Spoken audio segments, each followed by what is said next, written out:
Bonjour, aujourd'hui je vous parlerai de Frantz Fanon. Frantz Fanon, il est né à la Martinique en 1925.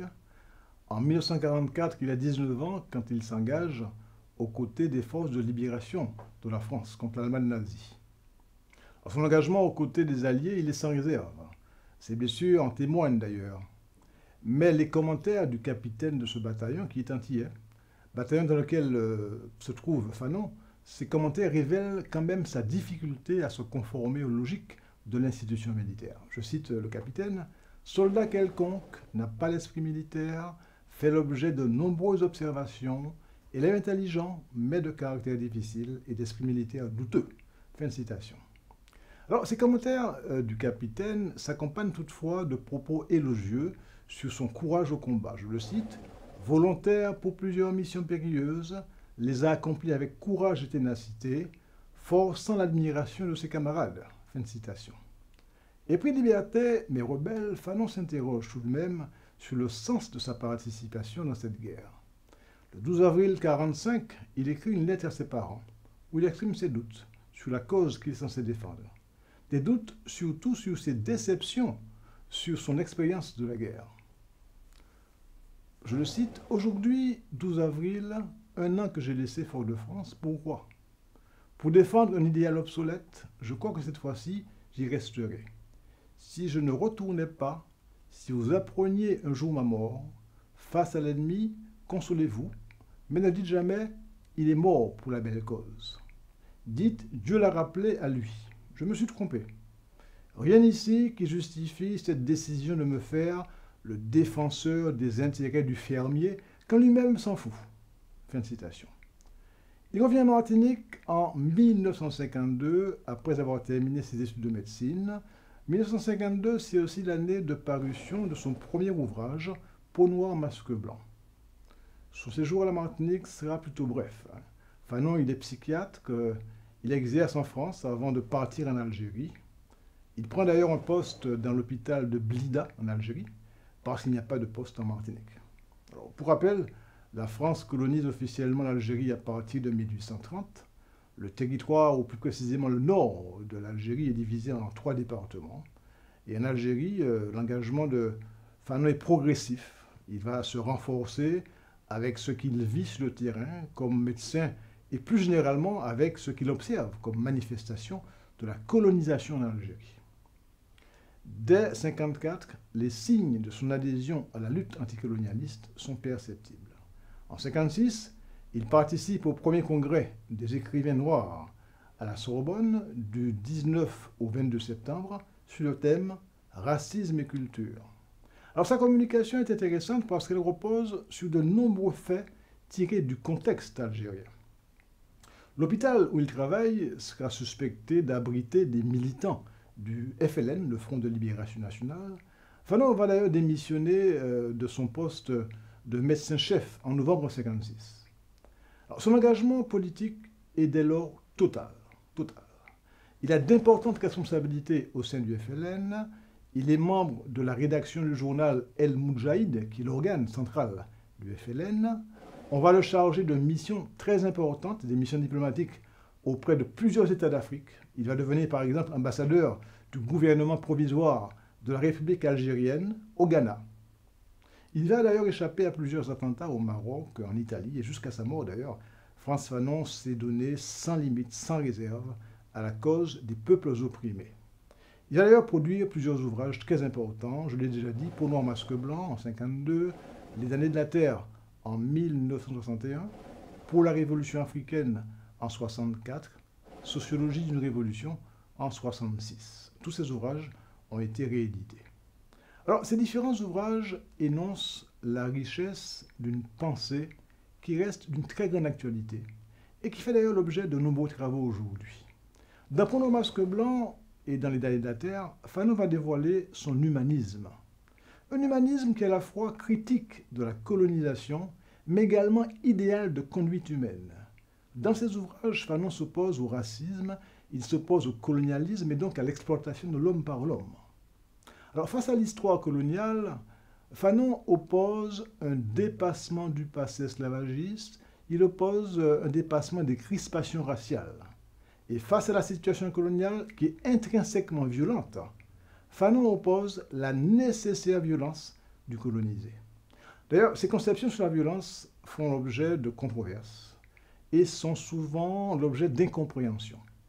Sur l'histoire, Fanon nous invite à ne pas nous enfermer dans ce qu'il appelle la tour substantialisée du passé. Je le cite, « Chaque fois qu'un homme a fait triompher la dignité de l'esprit, chaque fois qu'un homme a dit non à une tentative d'asservissement de son semblable, je me suis senti solidaire de son acte. » Il ajoute, « Je ne suis pas prisonnier de l'histoire. Je ne dois pas y chercher le sens de ma destinée. Je n'ai pas le droit de me laisser engluer par les déterminations du passé. Je ne suis pas esclave de l'esclavage qui déshumanisa mes pères. » Alors, la pensée de Fanon est avant tout, comme on le voit, un plaidoyer pour l'homme. Ce plaidoyer parcourt toute son œuvre et toutes ses actions. Je le cite, « Moi, l'homme de couleur, je ne veux qu'une chose, que jamais l'instrument ne domine l'homme, que cesse l'asservissement de l'homme par l'homme, c'est-à-dire de moi par un autre. Qu'il me soit permis de découvrir et de vouloir l'homme où qu'il se trouve. Mon ultime prière, mon corps fait de moi toujours un homme qui interroge. » Fin de citation. La pensée de Fanon s'oppose radicalement à la racialisation des rapports sociaux. Cette question de la racialisation, elle est importante. Elle est utile aujourd'hui dans un monde où l'actualité nous ramène en permanence à la race, à la couleur. Et sur cette question, Fanon exclut d'emblée toute spécificité à la couleur. Je le cite, « Ce n'est pas le monde noir qui me dicte ma conduite. Ma peau noire n'est pas dépositaire de valeurs spécifiques, précise-t-il. N'ai-je donc pas sur cette terre autre chose à faire qu'à venger les Noirs du XVIIe siècle? Dois-je sur cette terre, qui déjà tente de se dérober, me poser le problème de la vérité noire? Dois-je me confiner dans la justification d'un angle facial ?» dit Fanon. Il refuse par conséquent toute évaluation comparative des races et donc l'idée d'une culpabilité blanche. Je le cite, « Je n'ai pas le droit, moi homme de couleur, de rechercher en quoi ma race est supérieure ou inférieure à une autre race. Je n'ai pas le droit, moi homme de couleur, de me souhaiter la cristallisation chez le blanc d'une culpabilité envers le passé de ma race. Je n'ai pas le droit, moi homme de couleur, de me préoccuper des moyens qui me permettraient de piétiner la fierté de l'ancien maître. » Sur la question des réparations, qui est aussi d'une grande actualité dans la Caraïbe, Fanon a une position qui ne doit certainement pas plaire à tous ceux qui réclament aujourd'hui réparation aux États européens colonisateurs. À ce sujet, il faut rappeler qu'après les abolitions, les colons ont été indemnisés, mais pas les esclaves, qui sont pourtant les premières victimes de ce crime contre l'humanité. Je cite Fanon, « Je n'ai pas le droit ni le devoir d'exiger réparation pour mes ancêtres domestiqués. Il n'y a pas de mission nègre et pas de fardeau blanc, ajoute Fanon. Il précise, je le cite, « Non, je n'ai pas le droit de venir et de crier ma haine aux blancs. Je n'ai pas le droit de murmurer ma reconnaissance aux blancs. » Fin de citation. Et Fanon de conclure, je le cite encore, « Non, je n'ai pas le droit d'être noir.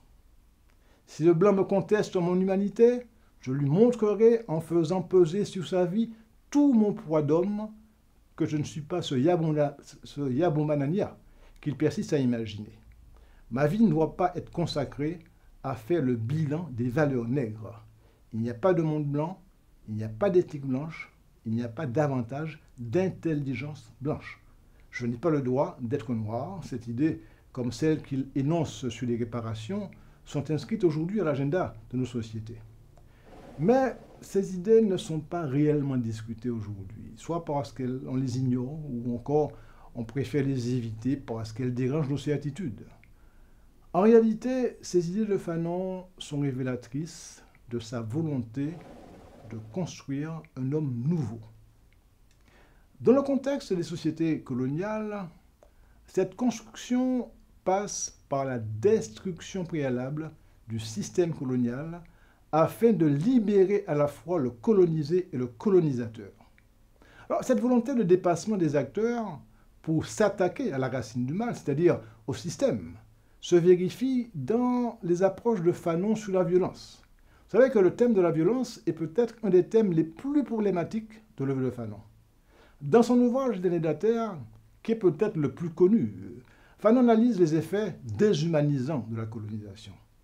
Le colon, dans cet ouvrage, apparaît comme l'exécutant de cette déshumanisation. D'après Fanon, je le cite, « L'apparition du colon a signifié syncrétiquement mort de la société autochtone, léthargie culturelle, pétrification des individus. » Fin de citation. Alors pour lui, l'action du colon témoigne de la violence du système colonial. Dès lors, pour Fanon, la liberté du colonisé passe par une réponse encore plus violente que celle du colonisateur. Et sur la question de la violence, Fanon a des propos d'une grande radicalité que l'on a interprété peut-être à tort comme une apologie de la violence. En effet, d'après le psychiatre, d'après Fanon, je le cite, « Pour le colonisé, la vie ne peut surgir que du cadavre en décomposition du colon. » Le propos peut paraître brutal, mais la violence du colonisé, c'est une réponse amplifiée à la violence coloniale. Je cite encore Fanon, « Le colonialisme, c'est la violence à l'état de nature et ne peut s'incliner que devant une plus grande violence. La violence qui a présidé à l'arrangement du monde colonial, qui a rythmé inlassablement la destruction des formes sociales indigènes, démolit sans restriction les systèmes de référence de l'économie, sera revendiquée et assumée par le colonisé au moment où, décidant d'être l'histoire en acte, la masse colonisée s'engouffrera dans les villes interdites. Fin de citation de Fanon. Alors, pour Fanon, la violence a des vertus libératrices. Elle a des vertus unificatrices, elle fortifierait le sentiment national. La mobilisation des masses, quand elle se réalise, à l'occasion de la guerre de libération, introduit, nous dit Fanon, dans chaque conscience, la notion de cause commune, le destin national, d'histoire collective. Aussi, la deuxième phase, c'est Fanon qui ajoute, celle de la construction de la nation, se trouve-t-elle facilitée par l'existence de ce mortier travaillé dans le sang et la colère. Fin de citation. Fanon ajoute, cette praxis violente est totalisante, puisque chacun se fait maillon violent de la grande chaîne, du grand organisme violent, surgit comme réaction à la violence première du colonisé. Les groupes se reconnaissent entre eux, et la nation future est déjà indivise. La lutte armée mobilise le peuple, c'est-à-dire qu'elle le jette dans une seule direction à sens unique. Dès lors, la contre-violence du colonisé serait, d'après Fanon, légitime parce qu'elle répond à celle du colonisateur. En outre, elle serait nécessaire. Elle serait nécessaire parce qu'elle libère l'homme, c'est-à-dire le colonisé et le colonisateur. Fanon ne s'intéresse pas seulement au colonisé. Il s'attaque avant tout au système colonial. En effet, chez lui, la violence n'est pas une fin en soi. C'est un moyen pour détruire le système colonial. Je le cite, « Refuser la violence serait perpétuer le mal colonial. » Cependant, cette violence, dit-il, n'est nécessaire que dans la mesure où elle permet une médiation, c'est-à-dire l'avènement d'un monde sans violence, celui de l'homme nouveau, conclut Fanon. Alors Fanon ajoute que pour combattre la liberté du peuple, pour combattre pour la liberté, ça ne suffit pas. Il ne faut pas combattre seulement la liberté. Il faut cependant, nous dit-il, pendant tout le temps que dure le combat, réapprendre à ce peuple et d'abord réapprendre à soi-même la dimension de l'homme. Il faut, nous dit-il, remonter les chemins de l'histoire de l'homme damné par les hommes et provoquer, rendre possible la rencontre de son peuple et des autres hommes. Fin de citation. Alors en conclusion, le livre de Fanon, Les années de la Terre, qui a été préfacé d'ailleurs par Jean-Paul Sartre, ce livre a connu un destin exceptionnel. Il a servi, et il sert encore aujourd'hui, d'inspiration et de référence à des générations de militants anticolonialistes. Son analyse du traumatisme colonisé dans le cadre du système colonial et son projet utopique d'un tiers-monde révolutionnaire, porteur d'un homme nouveau, reste l'œuvre capitale et le testament politique de Frantz Fanon. Fanon meurt le 6 décembre 1961 d'une leucémie à Washington aux États-Unis. Il n'avait que 36 ans.